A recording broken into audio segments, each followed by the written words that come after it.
pasti dalam desain itu estetika dan fungsi itu pasti nggak akan pastinya ada tiga, ada estetika, fungsi sama struktur pasti nggak akan pernah bisa lepas. Jadi satu.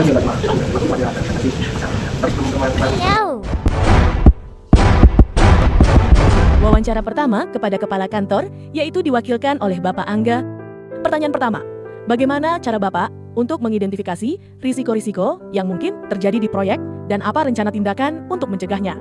Jawabannya, risiko yang mungkin terjadi adalah keterlambatan kerja dan masalah keuangan.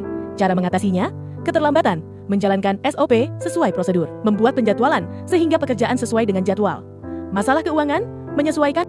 Pertanyaan kedua, bagaimana cara Bapak untuk mengarahkan tim proyek untuk mencapai tujuan bersama? Jawabannya, menjaga komunikasi, melaksanakan briefing setiap pagi sebelum memulai proyek sehingga tetap terkoordinasi. Pertanyaan ketiga, apa yang Anda lakukan jika Anda menemukan adanya indikasi kecurangan atau penyalahgunaan dana di proyek? Jawabannya, yang kita lakukan yaitu mencari penjelasan tentang masalah terlebih dahulu. Jika memang benar terjadi masalah tersebut, kita akan melakukan penanganan yang serius terhadapnya. Pertanyaan keempat, bagaimana Anda mengevaluasi kinerja tim secara keseluruhan setelah proyek selesai? Jawabannya, setiap pekerja seperti tukang dan lainnya pasti ada absensinya sehingga terlihat siapa yang sering tidak masuk dan siapa yang sering masuk. Lalu, dari setiap pekerjaannya bisa dilihat dari laporan harian. Pertanyaan kelima, bagaimana cara Anda untuk memastikan komunikasi antara kantor dan tim lapangan berjalan lancar? Jawabannya, dengan melakukan briefing setiap pagi. Jika ada masalah, bisa kita bicarakan bersama.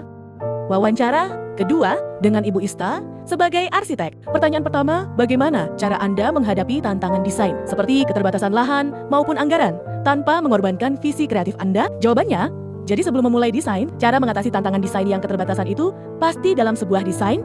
Per contohnya, perumahan, pasti itu kan ada presentase kebutuhannya. Rumahnya berapa unit, greennya berapa area, itu pasti sudah ada presentasenya. Disesuaikan urutan kebutuhannya terlebih dahulu. Lalu, untuk anggaran, cara mengatasinya kan pemilihan materialnya apa dulu?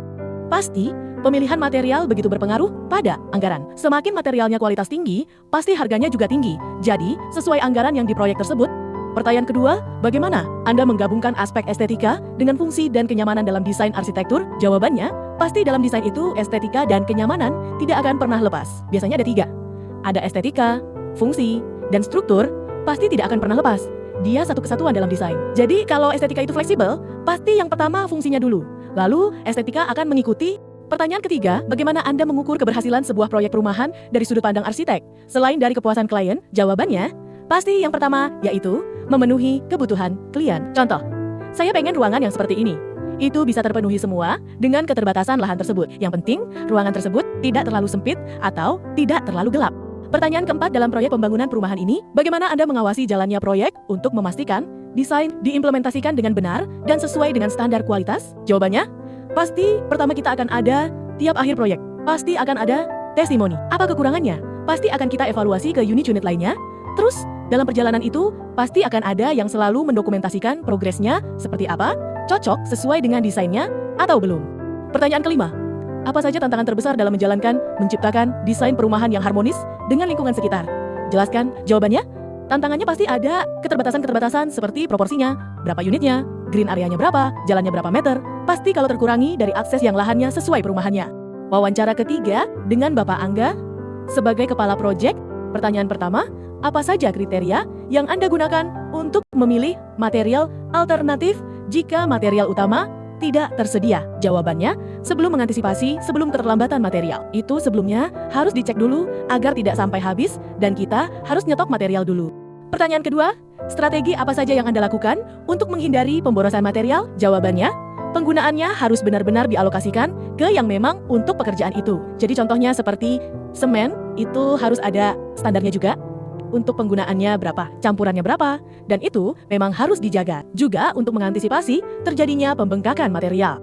Pertanyaan ketiga, bagaimana Anda mengelola anggaran proyek agar tidak terjadi pembengkakan biaya? Jawabannya, untuk mengatasi itu biasanya dari pekerja. Jadi kita atur biaya upahnya. Kemudian dari material juga, karena kita acuannya tetap pada pembangunan juga, pakai ROP, jadi supaya tidak pembengkakan biaya.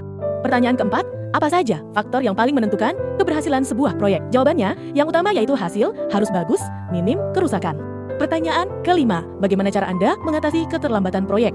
Jawabannya, untuk mengatasinya, kita harus menjadwalkan kita sesuai time schedule-nya. Harus banner-banner ditata dan situ. Jadi, sebelum melakukan pembangunan, kita harus buat time schedule-nya. Tiap pekerjaan, tiap tahapnya itu sesuai target itu, jadi nanti supaya tidak terlambat.